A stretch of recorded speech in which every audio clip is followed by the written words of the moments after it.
Stoichiometry of gases. All right, because we can use PV equals nRT, solvent for N, which is the number of moles.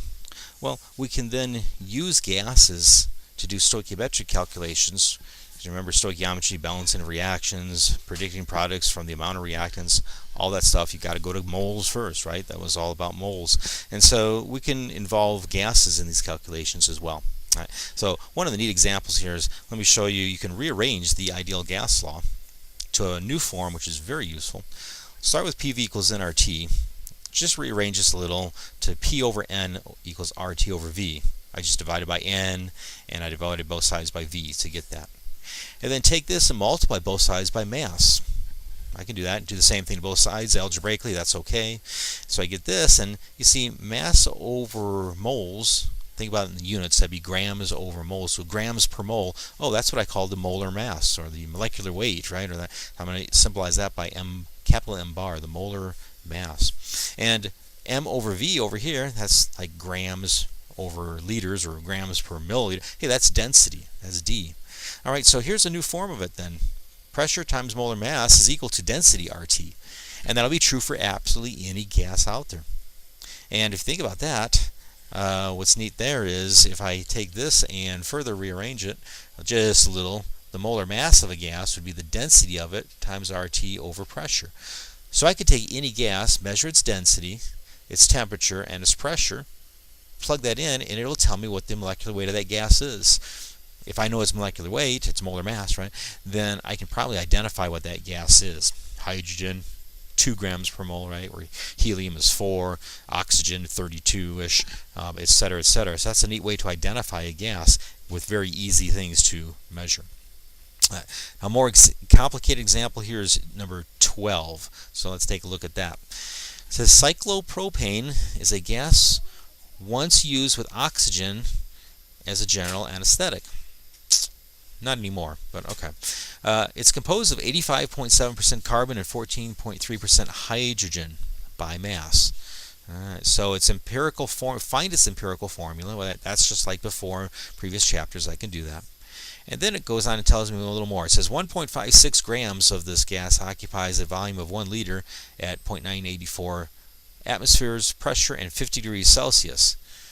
What is its molecular formula? All right, so first I can get the empirical formula where it's some multiple of it, right?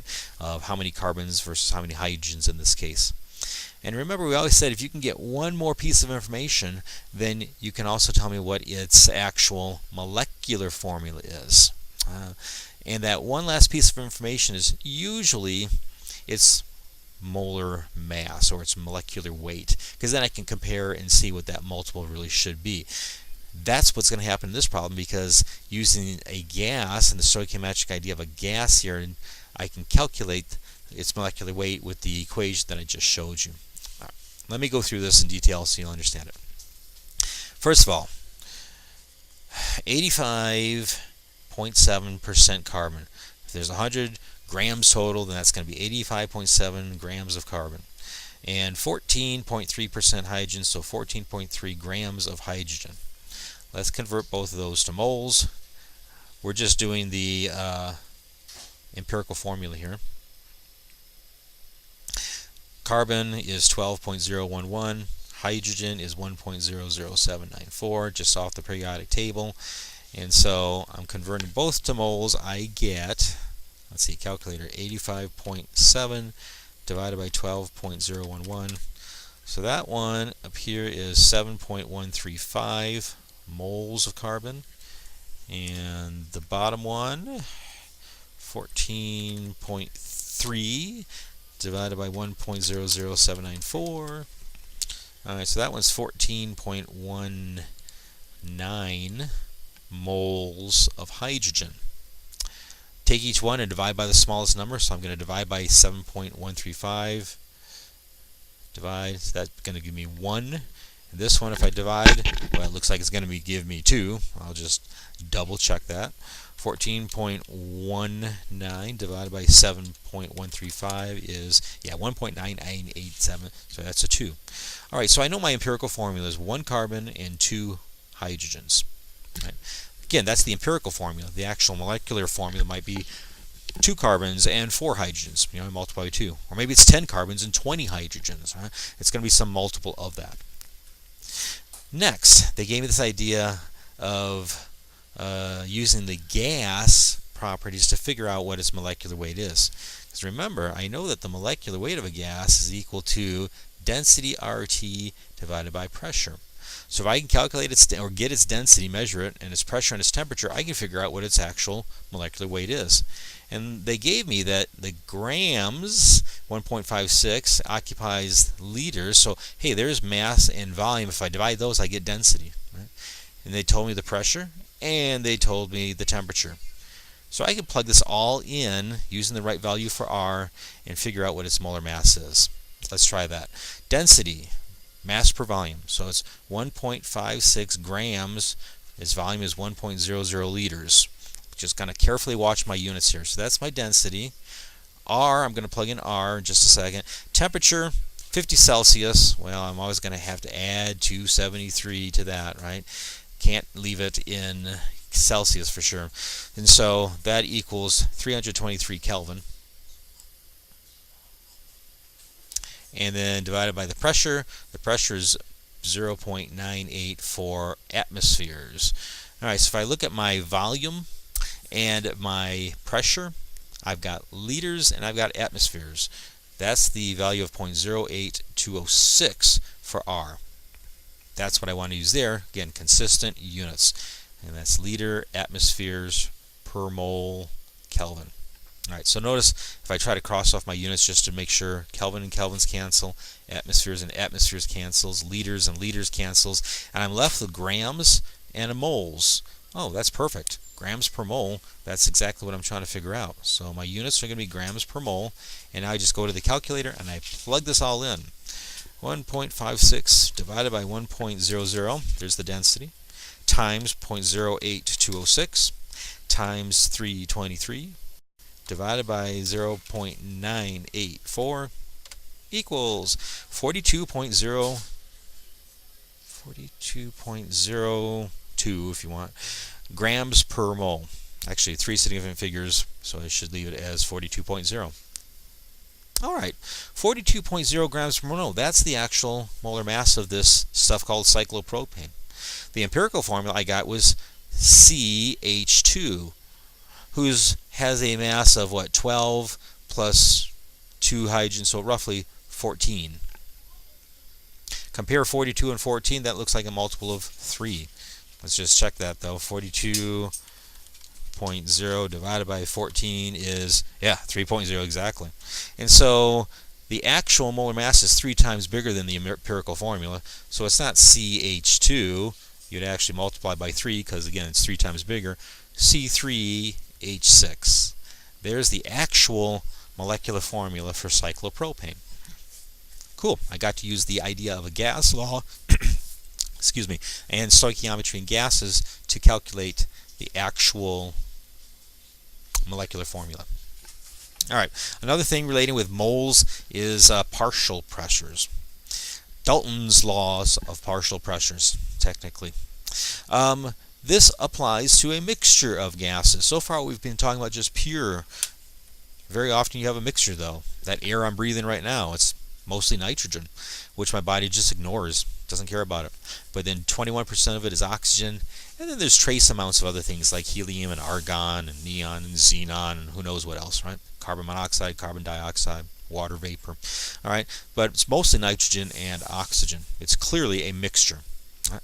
And yet it acts like a gas, right? And I got a pressure, I can pressurize it, I can measure its volume and its temperature. All right, so partial pressure simply says that the total pressure of a gas is equal to the individual pressures of each component. So if I've got the total pressure here, the pressure of gas A plus gas B plus gas C, just add them all up, or in a more concise notation, the summation over I of each pressure, each ith gas. Okay. That's the idea. You add them up and you get the total. Well, that makes sense. Right? Now what is the partial pressure though of each, and can I calculate that? Yeah, and actually it works out pretty easily. The partial pressure is the mole fraction times the total pressure. Right, so it's just kind of like saying a percentage. but it's got to be based on moles, not on mass. All right, it's got to be based on the number of moles. But that's okay. I can calculate the moles of gas pretty easily, can't I? With PV equals nRT. All right, and so if you look at this, the partial pressure of that ith component would equal how many moles of that ith component divided by the total number of moles. See, that's the fraction of moles. Maybe it's, I don't know, 23 out of 89. I don't know.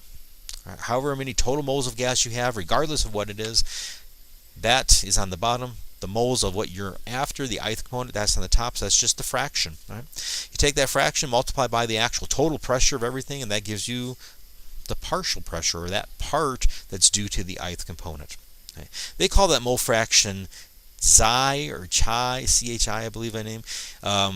That's just, again, the mole fraction. I think this book actually uses an X. That's fine too.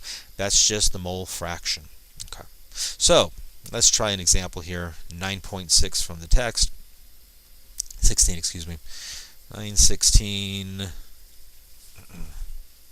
There we go. It says if 0.2 liters of argon is collected over water, we'll have to say what that means here.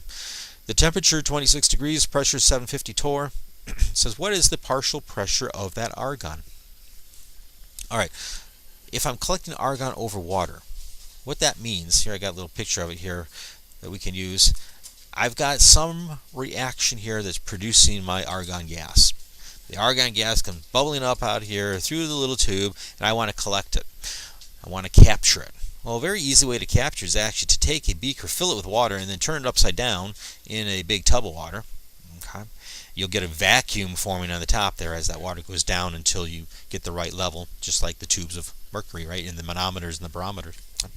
All right, so I'm going to have just this vacuum, and then if I take this tube of argon that's coming and stick it in the bottom here, so it comes bubbling up. It comes bubbling up, it tries to escape, but then it gets caught by the flask. That's what they call collecting it over water, because the gas is up here and it's on top, the water is down below here. You're collecting it over water. We're using water and that beaker to trap that gas. Okay. So inside here is argon. But is it only argon? Are there any other things? Well, we didn't allow air to enter. We didn't add any other gases, but there is one more component that has access to that space, and that's the water. Of course, most of the water down here is liquid, but we know water evaporates. If we get it up hot enough, it actually boils off and turns, but even at room temperature, it's evaporating. And so there's some water that's actually in the gas state, and that water is going to come up here and create what they call the partial pressure of water up there as well. Right? Or sometimes it's called the vapor pressure, because water is trying to vaporize. And so the vapor pressure of water. So yeah, in this space, you have both the argon and the water. And if you add those total up, the grand total would be the pressure of that mixture of gases that you've just collected. Now they said that I get 0.2 liters of this argon that's collected over the water. So there's 0.2 liters of it in here, okay, of argon. 26 degrees Celsius, 750 torr, that would be the total pressure. It says what is the partial pressure of just the argon? All right, well, partial pressure, keep in mind, is equal to the mole fraction of the argon here times the total pressure. That would be one way to get the idea of the partial pressure. Or, here's another way. We can know that the total pressure is equal to the pressure due to the argon plus the pressure due to the water vapor. And I know what the total pressure is. They told me it's 750 torr. I'm trying to figure out the partial pressure of the argon. If only I knew what the partial pressure of that water vapor is. Luckily, there's tables that tell me how fast water tries to evaporate, to vaporize. How much partial pressure do you get? It's called vapor pressure. And if you look in the textbook, just a little bit above here, here's the vapor pressure of ice and water, depending, I guess, if you're above or below the freezing point, right? At various temperatures at sea level. Well, what temperature is this problem? 26 degrees Celsius. All right, so if I look on this chart at 26 degrees Celsius right here, the vapor pressure of that water is 25.2. What's the units go up here? Oh, torrs, or millimeters of mercury, right? Torrs. So 25.2, that's what this is. 25.2 torrs. The total pressure is 75 torr. So this is really easy. All I got to do is subtract now. The partial pressure would be, well, 724.8 if I subtracted that correctly. Units of torr, because again I'm using torr for everything. There's the partial pressure of the argon. Notice atmospheric pressure, what, 760 torr? So 724.8 torr, you know, a little less. What makes up the difference? The water vapor, the 25. And then that's a grand total of 750 torr, which again is pretty close to atmospheric pressure.